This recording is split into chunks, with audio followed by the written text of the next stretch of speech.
অবৈধভাবে সংবিধান লঙ্ঘন করে মার্শাল ল জারি করে যারা ক্ষমতা এসেছিল, আমাদেরকে তারা আসতে দেয়নি।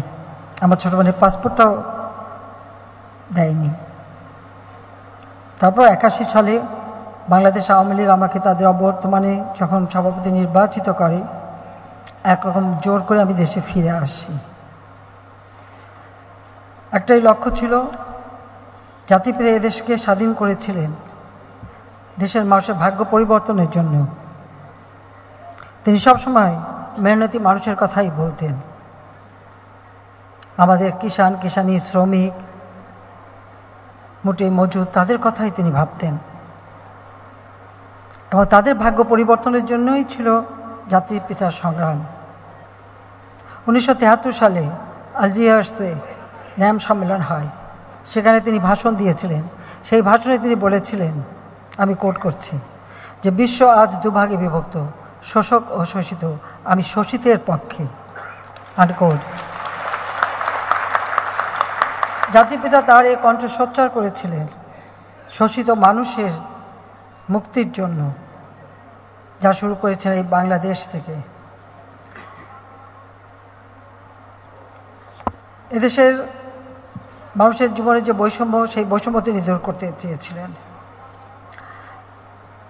বাংলাদেশে আসলে তখন আমাদের দেশে, আমাদের এই ভূখণ্ড,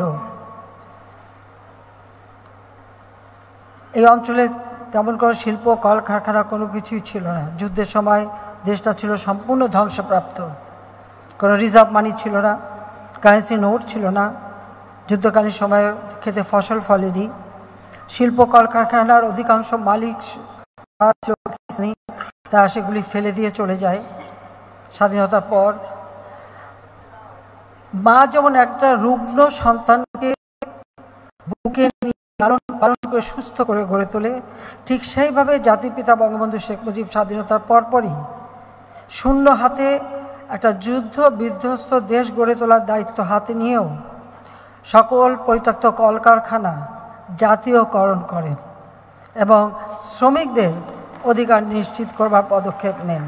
তাদের কর্মসংস্থান যাতে ঠিক থাকে, সেই পদক্ষেপটাই তিনি হাতে নিয়েছিলেন এবং শ্রমিকদের স্বার্থ রক্ষার জন্য মঞ্জুরি কমিশন গঠন করেন, মে দিবসে সরকারি ছুটি ঘোষণা করেন এবং আন্তর্জাতিক সংস্থা আইএলওর সদস্যপদ 1972 সালেই আমরা অর্জন করি।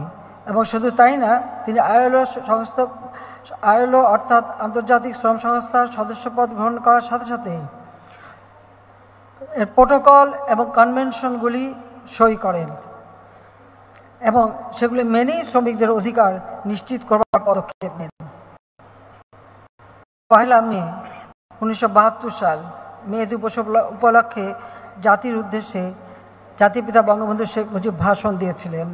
আমি কোট করছি, কোট, আপনাদের পরিশ্রম করতে হবে, উৎপাদনের লক্ষ্য অর্জন করতে হবে, দেশের সম্পদ বাড়ি আমরা জীবনযাত্রা প্রকৃত উন্নয়ন করতে সক্ষম হব।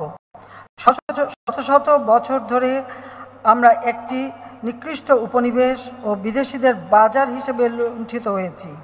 বিদেশিরা দেশের অর্থনীতিকে জনগণের প্রয়োজনের উপযোগী করে তোলেননি। আমাদের অর্থনীতিকে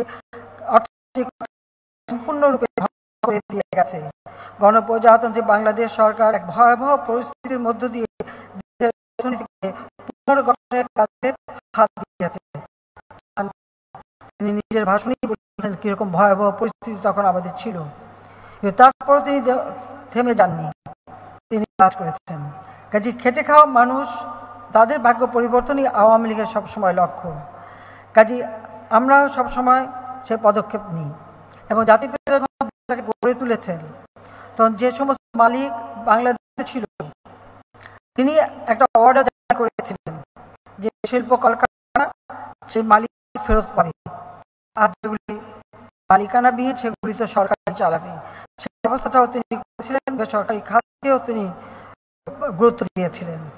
তিনি না মাত্র 9 মাস আমাদের একটি সংবিধান দেন। এই সংবিধানের 13 অনুচ্ছেদে আমাদের অর্থনৈতিক নীতিমালা কি সেটা কিন্তু স্পষ্ট বলা আছে। সেখানে যেমন সরকারি প্রতিষ্ঠান থাকবে, সরকার হবে, বেসরকারি খাত থাকবে, অর্থাৎ অর্থনীতিকে বহুমুখী করে মানুষের কর্মসংস্থান বৃদ্ধি করা এবং মানুষের জীবন উন্নত করা, সেটাই ছিল জাতির পিতার লক্ষ্য। সেই লক্ষ্য নিয়ে তিনি কাজ করেছেন। 21 বছর পরে আওয়ামী লীগ সরকার গঠন করে। আমরা সরকার গঠন করি, আমাদের সব থেকে বড় কাজ হলো মানুষের কল্যাণ করা। সেই প্রচেষ্টাই আমরা হাতে নিয়েছিলাম।